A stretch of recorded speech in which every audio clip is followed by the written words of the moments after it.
রাসূলের শানে গজল গাইলে কার কার কলিজা ঠান্ডা হয়? ওই কলিজা জাহান্নামের আগুনে পুড়বে। আরো জোরে বলেন, ওই কলিজা জাহান্নামের আগুনে পুড়বে। তাহলে একটু ঝুলে ঝুলে আমার মতো ঝুলে ঝুলে গান দেখবেন, রাসূল আপনার মধ্যে চলে আসছে। ভালোবাসার জায়গা মদিনা, ভালো লাগার এত সুন্দর জায়গা কোথাও দেখি না, এত সুন্দর জায়গা কোথাও দেখি না।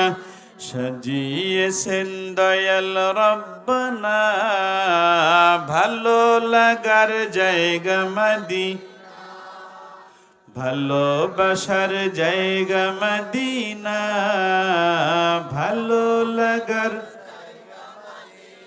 মদিনা শরীফে নূরের খাজিনা। ঠিক না বেটে? মদিনা শরীফে নূরের খাজিনা, আশিক ছাড়া অন্য বুঝে না, ভালো লাগার ভালোবাসার জায়গা মদিনা।